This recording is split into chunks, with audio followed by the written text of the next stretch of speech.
Sebelum kita akan baca firman Tuhan bersama-sama, ada baiknya kita akan tunduk kepala, kita berdoa mohon pertolongan Tuhan. Bapa di surga, terima kasih Tuhan Yesus Allah yang kami sembah siang dan malam. Pada hari ini kami bersyukur kembali kami boleh dapat Tuhan untuk mendengar sabda kebenaran firman-Mu. Terima kasih Bapa untuk berkat umur panjang lagi usia.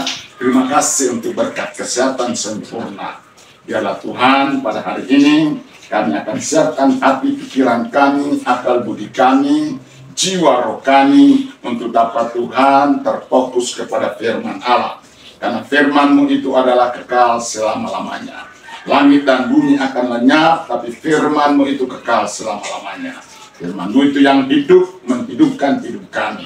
Itu sebab Tuhan berfirmanlah di tengah-tengah kami, urapi hamba-Mu yang akan menjadi jubir-Mu, urapi hamba-Mu yang akan menjadi saluran berkat-Mu. Demikian pula setiap telinga yang mendengar dimanapun suara ini boleh berterkumandang. Biarlah Tuhan urapi mereka, sehingga firman Allah itu Tuhan, dengan segala Tuhan kasih dan anugerah, boleh Tuhan menyertai kami, memasuki hati kami, jiwa kami, roh kami, bahkan hidup kami, akal budi kami. Dan puji-pujilah Yesus Tuhan. Kami berdoa menyerahkan pembacaan firman-Mu ini di dalam nama Bapa, Anak, dan Roh Kudus, dalam nama Yesus Kristus Tuhan Juru Selamat kami.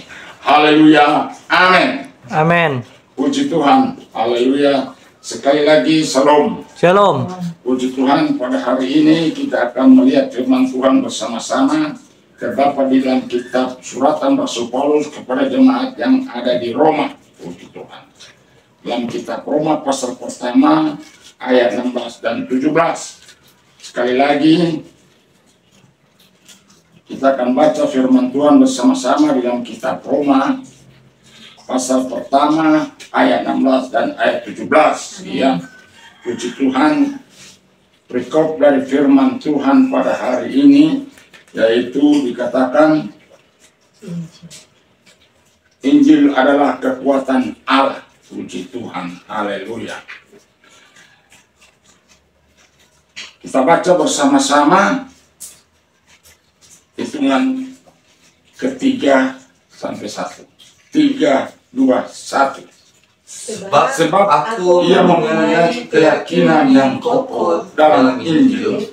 Karena Injil adalah kekuatan Allah yang menyelamatkan setiap orang yang percaya, pertama-tama orang Yahudi, tapi juga orang Yunani.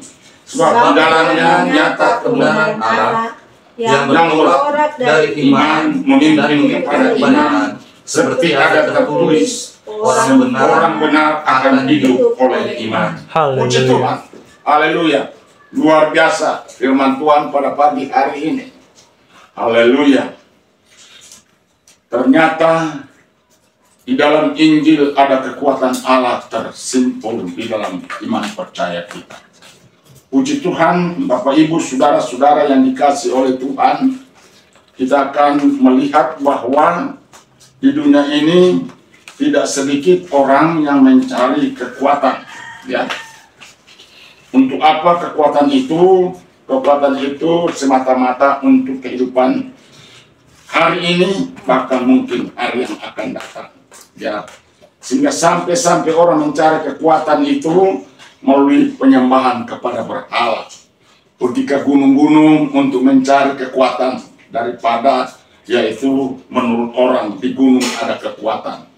Di gunung ada mujizat, ya, di batu ada mujizat.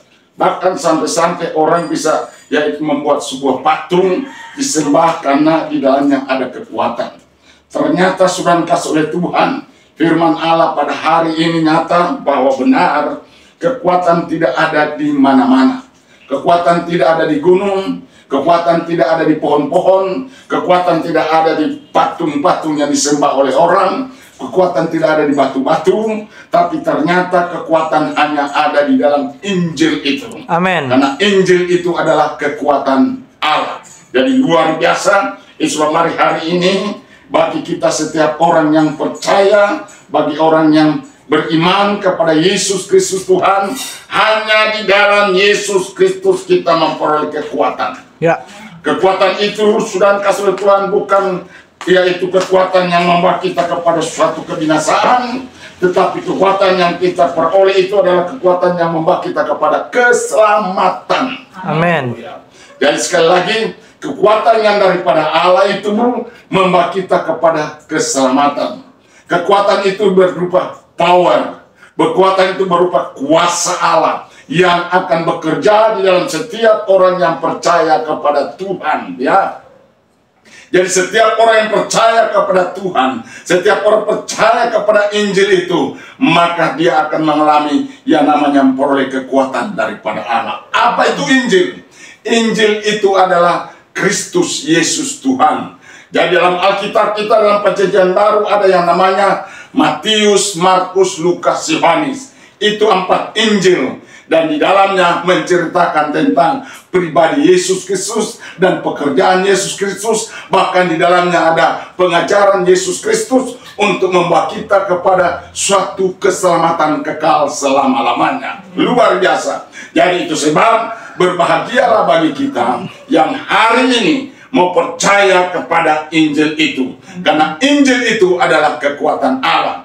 Yesus Kristus itu adalah kekuatan hidup kita. Roh Kudus itu adalah kekuatan untuk kita. Itu sebab mari Bapak Ibu Saudara-saudara dikasih oleh Tuhan, siapapun engkau hari ini yang mengalami kelemahan, yang mengalami yaitu berbagai macam depresi, yang mengalami berbagai macam yaitu kekuatan-kekuatan, kuasa-kuasa kegelapan, roh-roh jahat di udara. Firman Allah berkata, setiap orang yang percaya diberikan tanda mengusir kuasa setan, menumpangkan tangan orang sakit sembuh, berkata-kata di dalam berbagai bahasa atau karunia. Itulah kekuatan daripada Tuhan apabila kita percayai firman Allah itu mengandung kuasa. Karena firman Allah berkata, kamu akan menjadi saksi.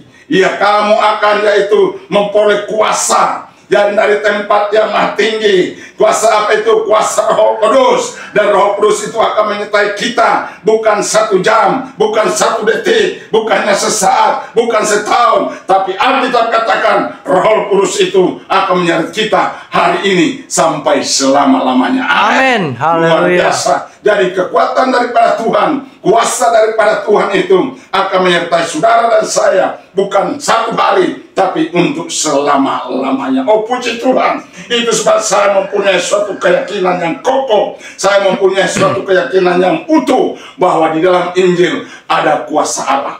Di dalam Injil ada kekuatan Allah. Kekuatan Allah itu untuk apa? Untuk membawa kita kepada suatu kebahagiaan, membawa kita kepada suatu sukacita, membawa kita kepada suatu kegembiraan. Luar biasa kekuatan Allah itu. Tuhan telah buktikan kekuatan Allah itu ketika orang gila ada di Gadara. Dia mengalami kekuatan daripada setan. Dia mengalami kekuatan roh jahat. Yaitu dia menguasai. Rantai-rantai pun diputuskan. Tapi Yesus datang. Dan setan yang ada dalam orang gila di Gadara itu berkata, dia tunduk, dia menyembah dan memohon balas kasihan. Karena Yesus mengusir kekuatan setan yang ada dalam orang itu. Dia berkata, izinkanlah kami masuk ke babi-babi itu. Haleluya. Luar biasa. Setan ini memang luar biasa ya.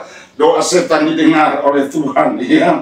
Dan Tuhan izinkan setan-setan masuk ke babi-babi itu. Berapa ekor babi itu dalam Markus sana ditulis ada sekitar 2000 ekor babi. Saudara bayangkan untuk menyelamatkan satu orang dikuasai oleh kekuatan setan, Yesus rela, Yesus tidak segan-segan memberikan yaitu 2000 ekor babi. Betapa berharganya manusia itu. Betapa berharganya satu jiwa itu. Saudara kasih Tuhan, saudara bisa hitung berapa banyak doi akan dikeluarkan untuk menyelamatkan satu jiwa. Itu sebab saudara-saudara yang dikasih oleh Tuhan, jangan saudara segan-segan untuk berkorban untuk pemberitaan Injil. Jangan saudara segan-segan untuk berkorban untuk pembawa kabar baik. Karena firman Allah berkata, setiap orang yang berseru kepada nama Tuhan akan diselamatkan. Tapi bagaimana mereka bisa berseru kalau mereka tidak percaya? Bagaimana mereka bisa percaya kalau mereka tidak pernah mendengar? Bagaimana mereka bisa mendengar kalau tidak ada yang memberitakan? Bagaimana mereka bisa memberitakan kalau tidak ada yang mengutus? Alkitab mencatat betapa indahnya mereka yang membawa kabar baik itu. Bekas telapak kaki pembawa kabar baik itu indah. Jadi Bapak Ibu Saudara-saudara dikasih oleh Tuhan, apabila kita ingin mau diberkati, apabila kita mengalami keindahan daripada Tuhan, marilah kita bersepakat, marilah kita bersehati, kita akan memberitakan Injil di seluruh dunia ini. Amin. Amin. Injil kerajaan ini akan diberitakan ke seluruh dunia ini, maka Yesus akan datang untuk kedua kalinya. Itu sebab saudara-saudara, Injil itu adalah kekuatan Allah. Injil itu adalah kuasa Allah. Injil itu adalah pribadi Yesus Kristus. Injil itu pribadi Allah sendiri yang telah menjelma, yang telah menjadi manusia, dan kita telah melihat yaitu kemuliaannya, yaitu dalam Yesus Kristus Tuhan. Apabila kita hari ini kita terima Yesus sebagai Tuhan dan Juru Selamat, buka hati untuk Yesus tinggal dalam hati kita, maka saudara akan mengalami yaitu namanya pertolongan Tuhan. Buka hati saudara-saudara akan supaya mengalami yaitu jamahan Tuhan. Tuhan akan menolong saudara, bukan hanya menolong yaitu persoalan saudara, bukan mengeluarkan saudara dari permasalahan, mengeluarkan saudara dari depresi, mengeluarkan saudara dari segala kedengkian dan kebencian dan kedendaman, maka Tuhan akan mengampuni semua segala dosa saudara. Maka saudara akan mengalami yang namanya kekuatan daripada Tuhan, kuasa daripada Tuhan. Saudara akan mengalami kelepasan. Amin. Itulah pertama dari Injil adalah kekuatan Allah. Dan ketika kita hidup di dalam Injil, ketika kita hidup dalam kekuatan Allah, maka otomatis saudara dan saya telah memiliki iman. Amin. Firman Allah katakan di sini bahwa ayat yang ke-16, ya. Dikatakan ayat yang ke-16, ayat 17. Sebab di dalamnya nyata kebenaran Allah. Ia bertolak dari iman dan memimpin kepada iman. Seperti ada tertulis, ya, dikatakan di sini.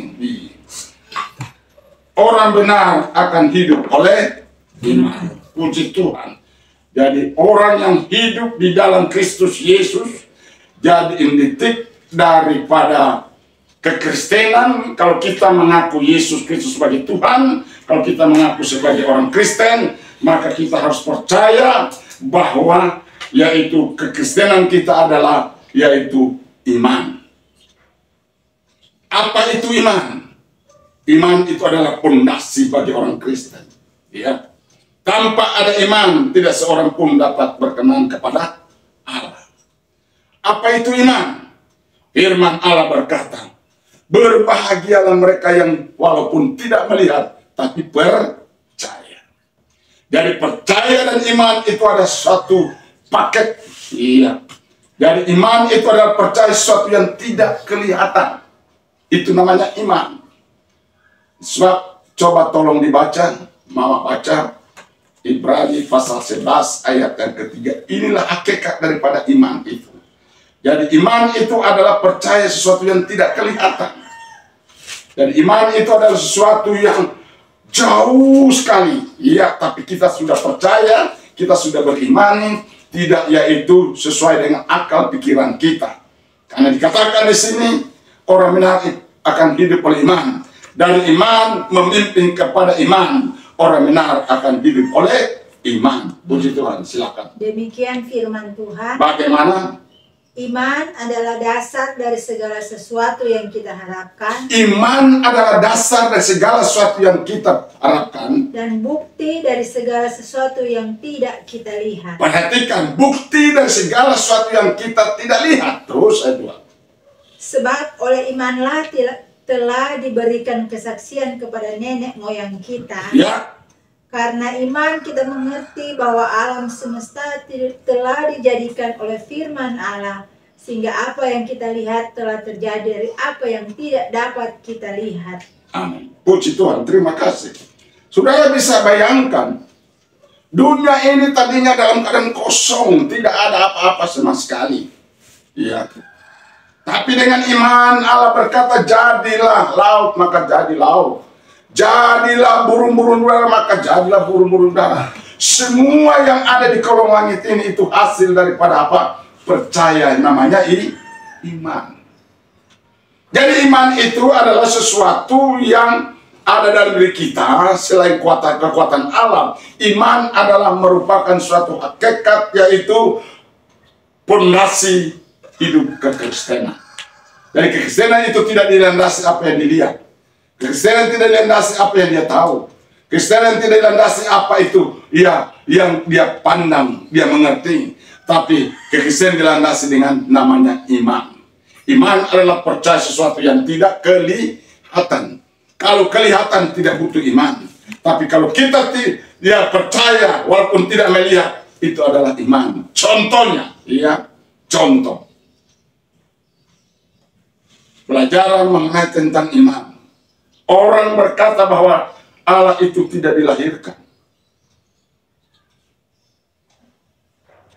Kalau Allah memakai yaitu kandungan Maria untuk yaitu kenyataan firman Allah telah menjadi manusia, apakah kita tidak percaya itu?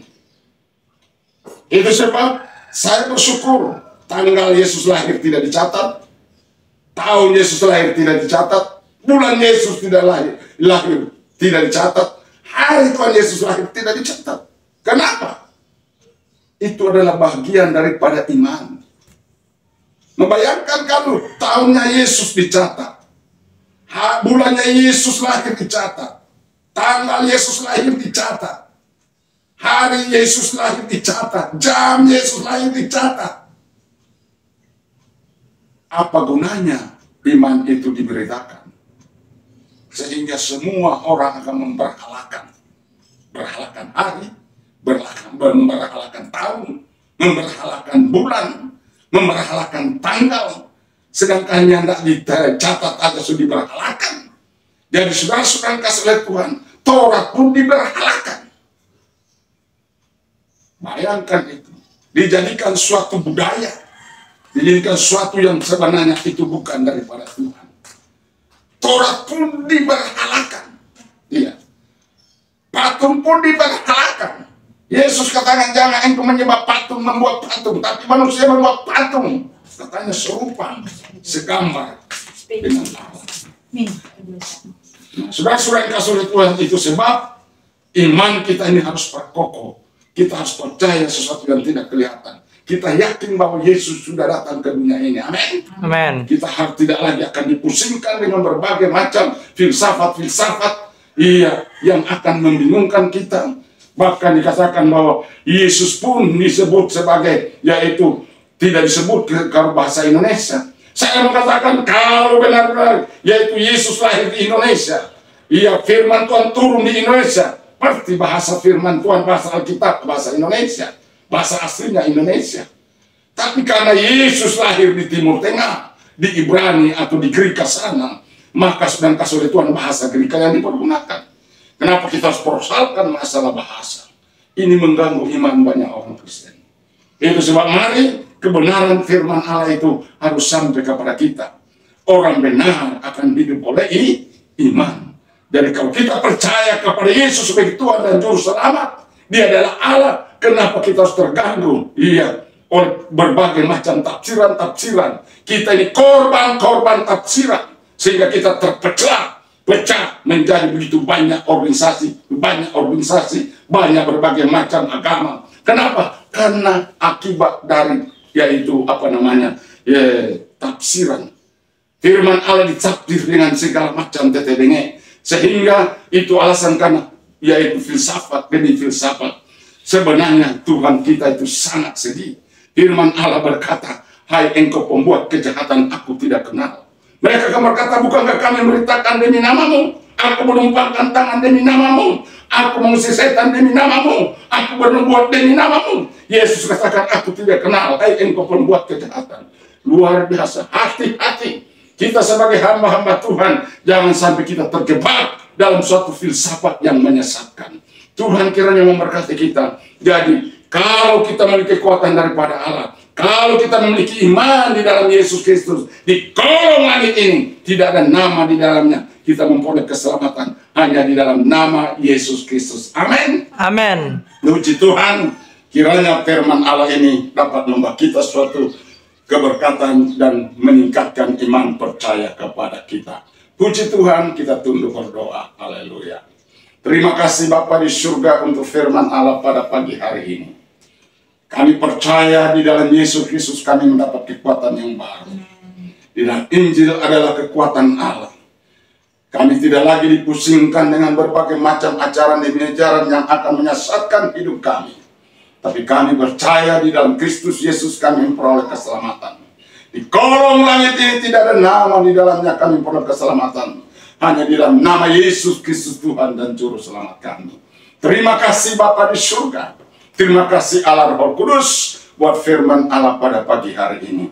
Tuhan memberkati setiap pendengar. Tuhan melepaskan kami dari segala berbagai macam Tuhan depresi. Tuhan menolong kami yang sakit, yang susah, yang berbagai macam penyakit. Tuhan jamah sehingga kami memperoleh kesembuhan daripada-Mu. Biarlah kekuatan ilahi, kuasa Roh Kudus itu menjamah hidup kami semua. Dalam nama Yesus Kristus Tuhan Juru Selamat kami berdoa mengucap syukur. Haleluya. Amin. Amin. Puji Tuhan.